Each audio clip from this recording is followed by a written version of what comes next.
എല്ലാവർക്കും പ്രശാന്തി ആസ്ട്രോ റിസർച്ചിൻ്റെ മറ്റൊരു വീഡിയോയിലേക്ക് സ്വാഗതം. ഈ വീഡിയോയിൽ പറയുന്നത് 2025 ജൂൺ മാസം വൃശ്ചികക്കൂറുകാർക്ക് എപ്രകാരമാണെന്ന് പറയുന്നത്. വിശാഖം അവസാന കാൽഭാഗവും അനിഴവും തൃക്കേട്ടയും ഉൾപ്പെടുന്ന 2.25 നക്ഷത്രങ്ങളാണ് വൃശ്ചികക്കൂറിലുള്ളത്. വൃശ്ചികക്കൂറുകാരെ സംബന്ധിച്ചിട്ട് കഴിഞ്ഞ ഒരു വർഷം കണ്ടകശനി ദോഷം ഉണ്ടായിരുന്നെങ്കിൽ കൂടി കാര്യങ്ങൾ വലിയ കുഴപ്പമില്ലാതെ പോയി. വ്യാഴത്തിൻ്റെ വക്രഗതി വന്ന കുറച്ച് മാസങ്ങൾ മാത്രമേ അവർക്ക് കഴിഞ്ഞ വർഷം ബുദ്ധിമുട്ടുണ്ടായിരുന്നുള്ളൂ.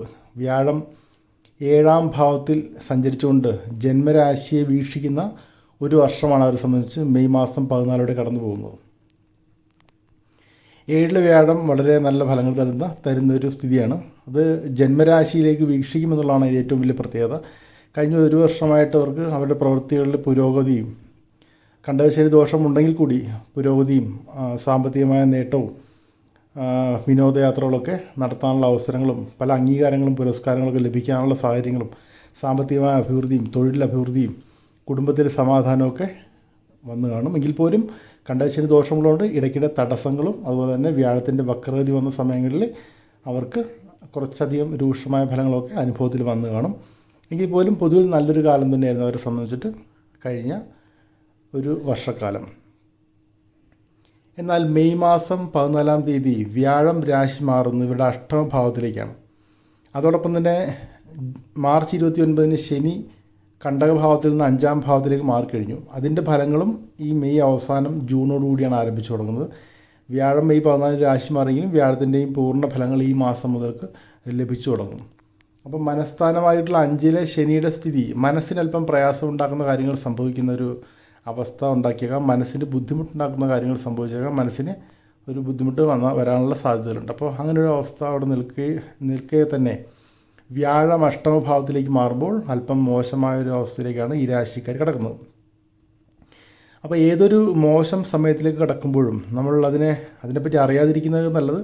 എന്തൊക്കെയാണ് ശ്രദ്ധിക്കേണ്ടതെന്ന് അറിഞ്ഞ് ഒഴിവാക്കേണ്ടവ ഒഴിവാക്കുകയും ചെയ്യേണ്ടവ ചെയ്യുകയും സ്വീകരിക്കേണ്ട മുൻകരുതലുകൾ സ്വീകരിക്കുകയും ചെയ്യുന്നതാണ് ഏറ്റവും അഭികാമ്യം. അപ്പോൾ നമുക്ക് ഈ മാസത്തെ ഗ്രഹനില എപ്രകാരമാണെന്നും ഇവർക്ക് ഇതെങ്ങനെ അനുഭവത്തിൽ വരുമെന്നും സ്വീകരിക്കേണ്ട മുൻകരുതലുകളും പരിഹാരങ്ങളും എന്തൊക്കെയാണെന്നും വ്യക്തമായിട്ട് മനസ്സിലാക്കിയിരിക്കാം. ആദ്യമായിട്ട് ഗ്രഹനില ഒന്ന് പരിശോധിക്കാം.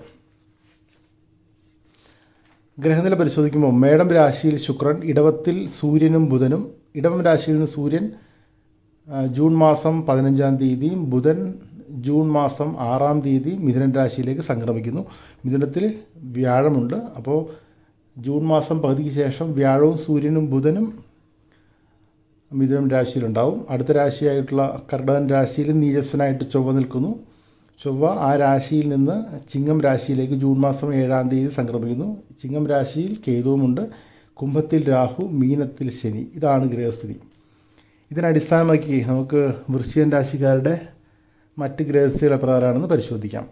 സൂര്യൻ 7ലേക്കും 8ലേക്കും സഞ്ചരിക്കുന്നത് ജൂൺ മാസം 15-ാം തീയതിക്ക് ശേഷം ചില വെല്ലുവിളികൾ ഉണ്ടാക്കാനുള്ള സാധ്യതകളുണ്ട്. അഷ്ടമത്തിലേക്ക് സൂര്യൻ പോകുമ്പോൾ ചില ബുദ്ധിമുട്ടുകൾ വരാൻ, ആരോഗ്യപരമായിട്ട് ബുദ്ധിമുട്ട് വരാം. 6ാം ഭാവത്തിലെ ശുക്രൻ ആരോഗ്യ പ്രശ്നങ്ങൾ സൃഷ്ടിക്കാം.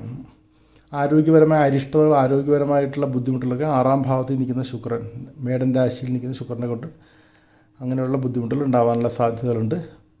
കർമ്മഭാവത്തിൽ ചൊവ്വ നിൽക്കുന്നത് ജൂൺ മാസം 7-നാണ് കർമ്മഭാവത്തിലേക്ക് ചൊവ്വ വരുന്നത്. 7-ാം തീയതി വരെ 9-ലാണ് നിൽക്കുന്നത്. 7ാം തീയതിക്ക് ശേഷം ചൊവ്വ വരുന്ന ജോലി ഭാരവും ടെൻഷനും വർദ്ധിപ്പിക്കാനുള്ള സാധ്യതകളുണ്ട്. അഷ്ടമത്തിലെ ബുധൻ ഈ പ്രതികൂല അവസ്ഥകളൊക്കെ ഏതൊരു ഗ്രഹസ്ഥിതി മോശത്തിലെ ഒരു നല്ല സ്ഥിതി എപ്പോഴും ഉണ്ടാവും. അപ്പോൾ അഷ്ടമത്തിലെ ബുധൻ, മറഞ്ഞ ബുധൻ നിറഞ്ഞ വിദ്യ. അപ്പോൾ അഷ്ടമഭാവത്തിൽ മറഞ്ഞ ബുധൻ നമുക്ക് എങ്ങനെ കാര്യങ്ങളൊക്കെ മാനേജ് കൊണ്ടുപോകണമെന്നൊരു ഒരു സാമാന്യമായിട്ടൊരു ബുദ്ധി നൽകുകയും നമുക്ക് മുമ്പോട്ട് പോകാൻ കഴിയും. 4-ാം ഭാവത്തിൽ രാഹു നമ്മുടെ സുഖപ്രദമായിട്ടുള്ളൊരു ജീവിത രീതിക്ക് ചില ബുദ്ധിമുട്ടുകൾ വരുത്തും. 4 എന്ന ഭാവം വീട്, സുഖസ്ഥാനമൊക്കെയാണ്. അവിടെ രാഹുവിനെ പോയിട്ടൊരു പാപൻ നിൽക്കുന്നത് നമ്മുടെ സുഖപ്രദമായ ജീവിത രീതിക്ക് അല്പം ബുദ്ധിമുട്ടുകൾ, ചില അസ്വാരസ്യങ്ങൾ വരുത്താനുള്ള സാധ്യതകളുണ്ട്. 10-ലെ കേതു, 10-ാം ഭാവത്തിൽ ചൊവ്വയോടുകൂടി കേതുവും യോഗം ചെയ്ത് നിൽക്കുന്നു. 10-ാം ഭാവത്തിൽ കേതു ഉള്ളത് ഓഫീസ് പൊളിറ്റിക്സ് ഉണ്ടാകുന്നതിനും അതുപോലെ തന്നെ ജോലി ഭാരം വർദ്ധിക്കുന്നതിനൊക്കെ സാധ്യത. അപ്പോൾ 10-ാം ഭാവത്തിൽ ഈ 2 ഭാവന്മാർ ചൊവ്വയും കേതുവും നിൽക്കുന്നത് നമുക്ക് പൊതുവിൽ ജോലി ഭാരം കൂട്ടുകയും ഒരു ഓഫീസ് പൊളിറ്റിക്സും ഒക്കെ ടെൻഷനൊക്കെ ഉണ്ടാക്കുകയാണ് ചെയ്യുന്നത്. ഇവരുടെ ആരോഗ്യ കാര്യങ്ങൾ പരിശോധിക്കുമ്പോൾ അഷ്ടമത്തിൽ സൂര്യൻ, ബുധൻ, വ്യാഴം എന്നീ ഗ്രഹങ്ങൾ മാസത്തിൻ്റെ പകുതിക്ക് ശേഷം വരുന്ന ആരോഗ്യത്തെ ബാധിക്കാനുള്ള എല്ലാ സാധ്യതകളുണ്ട്.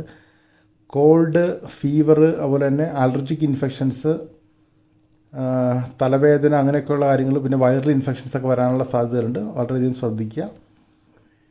അതുപോലെ തന്നെ ചൊവ്വയുടെയും കേതുവിൻ്റെയും യോഗവും ആരോഗ്യപരമായിട്ടുള്ള അരിഷ്ടതകൾ സൃഷ്ടിക്കാൻ പര്യാപ്തമായൊരു സ്ഥിതിയാണ്. ദഹന പ്രശ്നങ്ങൾ ഉണ്ടാകാനുള്ള സാധ്യതയുണ്ട്. വയറൊക്കെ വീർത്തിരിക്കുന്ന ഒരവസ്ഥ, ഉദരവൈഷമ്യമൊക്കെ ഉണ്ടാകാനുള്ള സാധ്യതയുണ്ട്. അപ്പോൾ അതിനൊക്കെ യഥാവിധി മരുന്നുകൾ കഴിക്കാനായിട്ട് ശ്രദ്ധിക്കുക. അതേപോലെ നമുക്ക് ഫലപ്രദമായിട്ടുള്ള മരുന്നുകൾ കിട്ടുക തന്നെ ബുദ്ധിമുട്ടായിരിക്കും. നിങ്ങൾ കഴിയുന്നതും സൈഡ് എഫക്റ്റ് കുറഞ്ഞ മരുന്നുകൾ യഥാസമയം കഴിക്കാൻ വേണ്ടി ശ്രദ്ധിക്കുക. നമുക്ക് ഈ ശാരീരികമായിട്ടുള്ള അസ്വസ്ഥതകളുമൊക്കെ ഉള്ള ഒരു സമയമായതുകൊണ്ട് നമുക്ക് അധികം ഒരു അത്ര കഠിനമല്ലാത്ത ചെറിയ യോഗ പോലുള്ള ചെറിയ വ്യായാമങ്ങളും അതുപോലെ മെഡിറ്റേഷൻ, പ്രെയർ എന്നിവയൊക്കെ നമ്മൾ ചെയ്യുന്നത് വഴി എന്തൊക്കെ പ്രശ്നങ്ങളുണ്ടെങ്കിലും അത് ചെയ്യുമെന്ന് ദൃഢനിശ്ചയം എടുക്കുക. അത് മുടങ്ങാതെ ചെയ്യുക. അങ്ങനെ ചെയ്യുന്ന വഴി നമുക്ക് നമ്മുടെ മനസ്സിൻ്റെ ഒരു ബാലൻസ് നിലനിർത്തി കൊണ്ടുപോകാൻ വേണ്ടി കഴിയും എന്നുള്ള കാര്യം പ്രത്യേകം ശ്രദ്ധിക്കുക. അതുപോലെ തന്നെ ഒരു സാത്വികമായൊരു ഒരു ലളിതമായ വെജിറ്റേറിയൻ ഭക്ഷണക്രമം അനുഷ്ഠിക്കുന്നത് നമുക്ക് അധികം ബുദ്ധിമുട്ടില്ലാത്ത രീതിയിൽ നമ്മൾ ഒരുപാട് ഹെവി ആയിട്ടുള്ള ഫുഡ് കഴിക്കുമ്പോൾ തന്നെ നമുക്ക് അത് ശരീരത്തിന് പോസിറ്റീവ് എനർജി ഉള്ള സമയത്ത് കുഴപ്പമില്ല. നെഗറ്റീവായിട്ട് ഇങ്ങനെ ബോഡി അത് ലോ ആയിരിക്കുമ്പോൾ നമ്മൾ തികഞ്ഞ സാത്വികമായിട്ടും ലൈറ്റായിട്ടുള്ള ഭക്ഷണം കഴിക്കാനും അതുപോലെ ചെറിയ ചെറിയ വ്യായാമ മുറകളിൽ ഏർപ്പെടാനും അതുപോലെ തന്നെ ഇടനേരങ്ങളിൽ അല്പം മനസ്സിന് ആശ്വാസം നൽകുന്ന വല്ല സ്നാക്സോ അങ്ങനെ എന്തെങ്കിലുമൊക്കെ നമ്മൾ ഒരു മനസ്സിന് ആശ്വാസം കിട്ടാൻ വേണ്ടി ഫ്രൂട്ട്സോ അതുപോലെ ശരീരത്തിൻ്റെ എനർജിയൊക്കെ പോയി അഷ്ടമത്തിലെ വ്യാഴമൊക്കെ നിൽക്കുമ്പോൾ ഊർജ്ജസ്വലതയൊക്കെ പോയി നിൽക്കുന്ന ഒരു സമയമായിരിക്കും. അപ്പോൾ പൊതുവിലൊരു ഇങ്ങനെയുള്ള ചെറിയ ചെറിയ ബ്രേക്കുകൾ എടുക്കുക, ചെറിയ എക്സസൈസുകൾ ചെയ്യുക, ഭക്ഷണം ക്രമീകരിക്കുക, അങ്ങനെ മനസ്സിൽ ഉന്മേഷം ഉണ്ടാക്കുന്ന കാര്യങ്ങൾ ചെയ്യുക, വിനോദങ്ങളിൽ ഏർപ്പെടുക. നമുക്ക് താല്പര്യമില്ല, മൂഡ് ഓഫ് ആണെങ്കിൽ കൂടി നമ്മളത് മനഃപൂർവ്വം സമയം കണ്ടെത്തി എന്തെങ്കിലും ചെയ്യുക. ഒരു 10 മിനിറ്റെങ്കിലും ചെയ്യാൻ വേണ്ടി ശ്രദ്ധിക്കുക. അവനവന് വേണ്ടി സെൽഫ് കെയറിന് വളരെ ഇമ്പോർട്ടൻസ് കൊടുക്കേണ്ട ഒരു സമയമാണ്. അപ്പോൾ പൊതുവിൽ അഷ്ടമത്തിലെ വ്യാഴം പല രീതിയിലുള്ള പ്രതികൂല ഫലങ്ങൾ സൃഷ്ടിക്കും. അഷ്ടമത്തിലെ വ്യാഴം ഇപ്പോൾ പ്രധാനമായ പ്രശ്നം അത് പല രീതിയിലുള്ള പ്രതികൂലത സൃഷ്ടിച്ചുകൊണ്ടിരിക്കുക. അപ്പോൾ നമ്മളതിനെ പ്രതിരോധിക്കാൻ വേണ്ടി ശ്രമിക്കുക. അതിന് വശംവദരായി പോവുകയല്ല വേണ്ടത്. ആ ഒരു ഗ്രഹമാറ്റങ്ങളെ പ്രതിരോധിക്കാൻ നമുക്ക് അതിനെപ്പറ്റി മനസ്സിലാക്കുകയും പ്രതിരോധിക്കുകയും ചെയ്യും. ഇതൊക്കെ ഒരു ഗ്രഹമാറ്റമാണെന്ന് മാത്രം മനസ്സിലാക്കിയിരിക്കുക. ആ മാറ്റം കഴിയുമ്പോൾ അതും കഴിഞ്ഞു. അങ്ങനെ പ്രതിരോധിക്കാൻ വേണ്ടി ശ്രമിക്കുക. മനസ്ഥാനത്ത് നിൽക്കുന്ന ശനി നമുക്ക് മനസ്സിന് അല്പം ബുദ്ധിമുട്ടൊക്കെ ഉണ്ടാക്കുന്ന സംഭവങ്ങൾ ഇമോഷണലിയൊക്കെ നമ്മുടെ പ്രണയിതാക്കളായിട്ടും അവരുടെ ജീവിത പങ്കാളിയായിട്ടൊക്കെ ഉണ്ടാക്കാനുള്ള സാധ്യതകളൊക്കെ ഉണ്ട്. അപ്പോൾ നമ്മൾ എന്ത് തന്നെയായാലും നമ്മൾ അവനവൻ്റെ ആരോഗ്യവും അവനവൻ്റെ ബന്ധങ്ങളിലുമൊക്കെ ശ്രദ്ധ കേന്ദ്രീകരിച്ച് മുമ്പോട്ട് പോകേണ്ടത് വളരെ ആവശ്യമാണ്. അല്പം പ്രതികൂലമായിട്ടുള്ള സമയമാണെന്ന് തിരിച്ചറിഞ്ഞ് പ്രതീക്ഷകൾ കുറയ്ക്കുക. സാമ്പത്തികവും തൊഴിൽപരമായിട്ടുള്ള വളർച്ചയ്ക്ക് മുൻതൂക്കം നൽകാതെ ബന്ധങ്ങൾക്കും ആരോഗ്യ പരിപാലനത്തിനും മുൻതൂക്കം നൽകുക. കാരണം ബന്ധങ്ങളും ആരോഗ്യവും തകർന്നാൽ പിന്നെ ബുദ്ധിമുട്ടാവും. മറ്റുള്ള പണം നമുക്ക് പിന്നെ ഉണ്ടാക്കിയെടുക്കുക എന്നുള്ളതാണ്. അപ്പോൾ ഇതിന് പരിഹാരമായി ചെയ്യേണ്ടത് കുലദൈവങ്ങളെ പ്രീതിപ്പെടുത്തുക. അവനവൻ്റെ ധർമ്മദൈവ സങ്കേതങ്ങളിലും ധർമ്മദൈവ ക്ഷേത്രങ്ങളിലൊക്കെ ദർശനം നടത്തി യഥാശക്തി വഴിപാടുകൾ ചെയ്യുക. വഴിപാടുകൾ ആരാധനകളൊക്കെ മുടങ്ങാതെ നടത്തുക. അതുപോലെ അമാവാസി ദിവസങ്ങളിൽ അവരുടെ പൂർവികരെ പ്രീതിപ്പെടുത്തുക. പിതൃപ്രീതികരമായ കർമ്മങ്ങൾ അമാവാസി ദിനങ്ങളിൽ അനുഷ്ഠിക്കുക. ഓരോ പ്രദേശങ്ങളിലും ഉള്ള പോലെ ദാഹം വയ്ക്കുക അങ്ങനെയൊക്കെ ഉണ്ടാവില്ല. അപ്പോൾ ഓരോ പ്രദേശങ്ങളിൽ എന്തൊക്കെയാണോ ഉള്ളത് അതുപോലെ തന്നെ പിതൃപ്രീതികരമായിട്ടുള്ള കർമ്മങ്ങൾ അനുഷ്ഠിക്കുക. പിതൃശാപഹരം ശീഘ്രം. പിതൃക്കളുടെ ശാപം പെട്ടെന്ന് ഫലിക്കുന്നു, പിതൃക്കളുടെ അനുഗ്രഹവും പെട്ടെന്ന് തന്നെ ഫലിക്കും. അപ്പോൾ നമ്മുടെ സംരക്ഷണവും ഒക്കെ നമ്മുടെ പിതൃക്കളുടെയും കുലദൈവങ്ങളുടെയും ഉത്തരവാദിത്വം തന്നെയാണ്. അപ്പോൾ അവരിൽ നമ്മൾ അഭയം പ്രാപിക്കുക എന്നുള്ളതാണ്. അതുപോലെ തന്നെ ശ്രീകൃഷ്ണപ്രീതി, ശാസ്താപ്രീതി എന്ന് വരുത്തുക. ശാസ്താപ്രീതി അത്ര നിർബന്ധമല്ല, 5 ശനി അത്ര ദോഷമല്ല, മനസ്സിന് ചെറിയ ബുദ്ധിമുട്ടാകുന്നത് മാത്രമേ ഉള്ളൂ. മാസത്തിൽ ഒരിക്കൽ ശാസ്താക്ഷേത്രം ദർശിച്ച് യഥാശക്തി വഴിപാടുകൾ ചെയ്യുക. ശാസ്താവിന് നീരാഞ്ജനം, നെയ്വിളക്ക് തുടങ്ങിയവ സമർപ്പിക്കുക. അതുപോലെ തന്നെ ശ്രീകൃഷ്ണനെ വ്യാഴാഴ്ചകളിൽ ഏറ്റവും പ്രധാനപ്പെട്ടാണ് ശ്രീകൃഷ്ണ ക്ഷേത്രം വ്യാഴാഴ്ച ദർശിച്ചിട്ട് ഈ അഷ്ടമത്തിൽ വ്യാഴം ആരംഭിക്കുമ്പോൾ തന്നെ ഒരു മഞ്ഞപ്പട്ട് ശ്രീകൃഷ്ണന് സമർപ്പിക്കുക. ശ്രീകൃഷ്ണൻ പീതാംബരൻ എന്ന് വിളിക്കുന്നത്. അപ്പോൾ മഞ്ഞപ്പട്ട് ഉടുക്കുന്നവെന്ന പീതമെന്ന വാക്കിൻ്റെ അർത്ഥം മഞ്ഞപ്പട്ട് ഉടുക്കുന്നവെന്നാണ് പീതാംബരൻ എന്ന വാക്കിൻ്റെ അർത്ഥം. അപ്പോൾ മഞ്ഞപ്പട്ട് നടയിൽ സമർപ്പിച്ച് മഞ്ഞ പുഷ്പങ്ങളും ഒക്കെ ഒരു കാഴ്ചയായിട്ട് സമർപ്പിക്കുക ശ്രീകൃഷ്ണൻ. അങ്ങനെ ശ്രീകൃഷ്ണപ്രീതി വരുത്തിയതിന് ശേഷം എല്ലാ വ്യാഴാഴ്ചകളിലും മുടങ്ങാതെ ശ്രീകൃഷ്ണ ക്ഷേത്രം ദർശിച്ച് യഥാശക്തി വഴിപാടുകൾ ചെയ്യുക. കൃഷ്ണൻ്റെ പാൽപ്പായസം, തൃക്കൈവെണ്ണ, താമരമാല, തുളസിമാല തുടങ്ങിയ വഴിപാടുകൾ ചെയ്യുക. ഓം നമോ നാരായണായ നമ എന്ന അഷ്ടാക്ഷരിയും ഓം നമോ ഭഗവതേ വാസുദേവായ നമ എന്ന ദ്വാദശാക്ഷരിയും 108 തവണ വ്യാഴാഴ്ചകളിൽ ജപിക്കുക. ക്ഷേത്രത്തിനുള്ളിൽ ഇരുന്നുകൊണ്ട് തന്നെ അവിടെ ദർശനം നടത്തുകയും അവിടെ അല്പസമയം ചിലവഴിക്കുകയും ചെയ്യുക. അതുപോലെ തന്നെ ആരോഗ്യ പ്രശ്നങ്ങൾക്ക് സാധ്യതയുണ്ട്. കേതുവിൻ്റെ ചൊവ്വയുടെയും യോഗവും അതുപോലെ തന്നെ ഇവരുടെ അഷ്ടമത്തിലെ സൂര്യൻ്റെയും വ്യാഴത്തിൻ്റെയും ബുധൻ്റെയും യോഗം കാരണം ആരോഗ്യ പ്രശ്നങ്ങൾക്ക്, ഇൻഫെക്ഷനുകൾക്ക് സാധ്യതയുണ്ട്. ചൊവ്വയുടെയും കേതുവിൻ്റെയും യോഗം കാരണം ദഹന പ്രശ്നങ്ങളും വയറ് വീർത്തിരിക്കുന്ന അവസ്ഥകളും ഉദരവൈഷമ്യങ്ങൾക്ക് സാധ്യതയുണ്ട്. അതുകൊണ്ടിട്ട് ആദിത്യ ഹൃദയ മന്ത്രം ഞായറാഴ്ച ജപിക്കുക അല്ലെങ്കിൽ ശ്രവിക്കുക. ഇങ്ങനെ ചെയ്യുന്ന വഴി ആരോഗ്യ പ്രശ്നങ്ങൾ ഒഴിവാക്കി കിട്ടും. 2 നേരം സ്നാനം ചെയ്ത്, രാവിലെയും വൈകിട്ടും സ്നാനം ചെയ്ത് സാത്വിക ചിന്തകളോടെ സാത്വികമായ ഭക്ഷണം കഴിച്ചിരിക്കുന്ന ഒരു വ്യക്തിക്ക് ഒരു പരിധിയിൽ കൂടുതൽ ഒരു ഗ്രഹദോഷങ്ങളും ബാധിക്കില്ല എന്ന് മനസ്സിലാക്കിയിരിക്കുക. ഇത്രയൊക്കെ ചെയ്യുന്ന പക്ഷം നിങ്ങൾക്ക് ഈ സമയം വളരെ ബുദ്ധിമുട്ടില്ലാതെ മുമ്പോട്ട് പോകുന്നതിനും ദോഷഫലങ്ങൾ കുറയ്ക്കുന്നതിനും അതുപോലെ തന്നെ നല്ല സത്ഫലങ്ങൾ വർദ്ധിപ്പിക്കുന്നതിനും സഹായിക്കും. നിങ്ങൾ ഇനിയും പ്രശാന്തി അസ്ട്രോ റിസർച്ച് ചാനൽ സബ്സ്ക്രൈബ് ചെയ്തിട്ടില്ലെങ്കിൽ സബ്സ്ക്രൈബ് ചെയ്യുക, നിങ്ങളുടെ സുഹൃത്തുക്കൾക്ക് ഷെയർ ചെയ്യുക. ഇനിയും അപ്ലോഡ് ചെയ്യുന്ന വീഡിയോസിന് നോട്ടിഫിക്കേഷൻ ലഭിക്കുന്നതിന് വേണ്ടി ബെൽ ബട്ടൺ അമർത്തുക. ഈ വീഡിയോയുടെ കമൻറ്റ് ബോക്സിൽ പ്രശാന്തി അസ്ട്രോ റിസർച്ച് വെബ്സൈറ്റിൻ്റെ ലിങ്ക് കൊടുക്കാം. നിങ്ങൾ വെബ്സൈറ്റും സന്ദർശിക്കുക. നിങ്ങളുടെ പ്രശാന്തി അസ്ട്രോ റിസർച്ച് ചാനലിനെ സംബന്ധിച്ചിട്ട് നിങ്ങളുടെ അഭിപ്രായങ്ങളും നിർദ്ദേശങ്ങളും ഒക്കെ ഇമെയിലായിട്ടും വാട്സപ്പിലായിട്ടും അയക്കുന്നതിനുള്ള സൗകര്യങ്ങളുണ്ട്.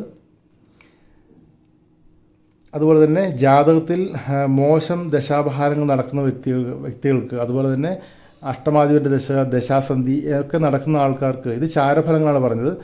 അങ്ങനെയും കൂടെ വന്നാൽ വളരെ കഠിനമായിരിക്കും മുമ്പോട്ട് പോകുന്നതിനുള്ള അവസ്ഥകൾ. അപ്പോൾ അതുകൂടെ ജാതകം പരിശോധിച്ച് യഥാശക്തി വഴിപാടുകൾ ചെയ്ത് അതിൻ്റെ പരിഹാരങ്ങൾ അനുഷ്ഠിക്കുന്ന വഴി ദോഷഫലങ്ങളെ കുറയ്ക്കാം എന്നുള്ളതാണ്. അതൊന്ന് മനസ്സിലാക്കിയിരിക്കുക. അപ്പോൾ അല്പം പ്രതികൂലമായിട്ടുള്ളൊരു സാഹചര്യം കടന്നു പോകാൻ വൃശ്ചിക രാശിയിൽപ്പെട്ട എല്ലാവർക്കും ഈശ്വരൻ അനുഗ്രഹിക്കട്ടെ എന്നും അതിനുള്ള ആത്മബലം നൽകട്ടെ എന്നും ആശംസിക്കുന്നു, പ്രാർത്ഥിക്കുന്നു. നന്ദി, നമസ്കാരം.